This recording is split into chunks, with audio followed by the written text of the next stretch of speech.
Hello, আসসালামু আলাইকুম ওয়া রাহমাতুল্লাহি ওয়া বারাকাতুহু। সুলেমান ভাইয়ে জীবনের গল্প কে কে শুনবেন, মন দিয়ে শুনবেন। আমি বলছি, ঠিক আছে? আমার নাম আরিফ, আর ভাইয়ের নাম হচ্ছে সুলেমান না আপনার নাম কি ভাইয়া? আমার নাম হাফিজ মোহাম্মদ। আসসালামু আলাইকুম। ওয়ালাইকুম আসসালাম। এই ভালো আছেন? আলহামদুলিল্লাহ, আপনি ভালো আছেন? জি আচ্ছা, আলহামদুলিল্লাহ ভালো আছি ভাইয়া। আপনার জীবনের গল্প আমি শুনতাম চাই, ঠিক আছে নি? জি আপনার আম্মু নাই না? না, আব্বু আছে, আমার আব্বু নাই, আমার আম্মু আছে, ঠিক আছে নি? জি। আপনার জীবনের গল্প আপনি বলেন। আসসালামু আলাইকুম রহমতুল্লাহ। আমার নাম হচ্ছে হাফেজ মোহাম্মদ সুলাইমান। আমার বাড়ি হচ্ছে কুমিল্লা। আমার জেলা কুমিল্লা, থানা দেবিদ্বার, গ্রাম সবির ফতেহাবাদ। তো আপনাদেরকে আমি একটু আমার জীবন থেকে কিছু কথা আপনাদের মাঝে শেয়ার করতে চাই। তো আমার জন্ম হচ্ছে 2003 সালে।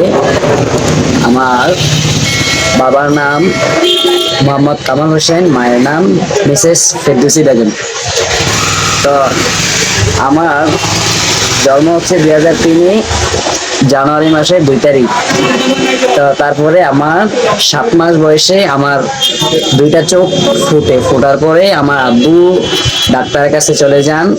যাওয়ার পরে ডাক্তার দুই ধরনের ওষুধ দিয়েছে, একটা হচ্ছে খাওয়ানোর ওষুধ আর একটা হচ্ছে চোখে দেওয়ার ওষুধ।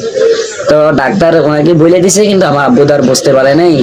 আমার আব্বু আর এত শিক্ষিত ছিল না, তো সেই কারণে উনি কি করছে, ভুল করে খাওয়ার ওষুধ চোখে দিয়ে ফেলছে, আর আপনার যেটা চোখে দিব এটা খাওয়াই ফেলছে। খাওয়ার পরে আমার দুইটা চোখ একেবারে অন্ধ হয়ে যান। তো তারপরে আমার যেই ফুফু ছিল, ওই ফুফুকে আমার আব্বু বলে নাই, যে ওষুধ যে দিছে ওইটা আর বলে নেই। তো না বলাতে ফুফু কাজ করে আসা দেখে চোখের অবস্থা ভালো নেই। তো আমার ফুফু আমার আব্বুকে জিজ্ঞেস করছে, কি রে চোখের মধ্যে এরকম হচ্ছে কেন? তখন বলছে আমি ওষুধ দিছি। বলছে এটা কোন ওষুধ দিছো? বলছে এটা কি কারোর সাথে পরামর্শ করছো? তখন আমার আব্বু বলছে না, কারোর সাথে পরামর্শ করিনি। তখন আমার ফুফু আমাকে নিয়ে অনেক দৌড়াদৌড়ি করতে থাকেন হসপিটালে, অনেক জায়গায়। এর মধ্যে আমার বাবা আমার আম্মুকে মানে অনেক টর্চার করেন আমার আম্মুর উপরে, অনেক মানে জুলুম যেটাকে বলা হয় জুলুম, সেটা করতেছিলেন। আমার আম্মু আমাকে ছাড়া মানে একেবারে বাঁচবেই না। তারপরে আমার এদিকটা তো আমার আম্মু ফুফু দৌড়াদৌড়ি করতেছে, আর এদিকটা আমার আব্বু আমার দাদুর কথা শুনে আমার মায়ের উপরে যত টর্চার চালাইতেছে।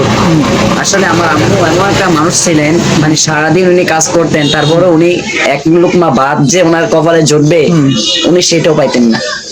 ও মাঝে মাঝে আপনার ওই যে পুকুরের পুষ্কুনির ফেনা এগুলা চিপে চিপে খাইয়া ক্ষুধা নিবারণ করতেন।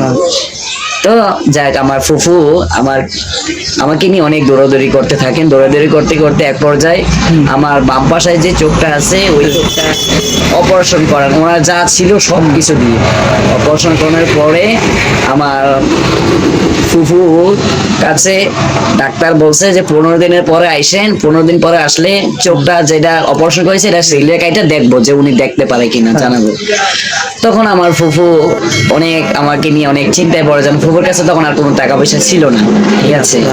তো ফুফু মনে করেন যে একেবারে অসহায় হয়ে যান। অসহায় হয়ে বাবার কাছে বলছে যে দেখ, সন্তান কিন্তু আমার না, সন্তান কিন্তু তোর, অবরোধ করছ তুই।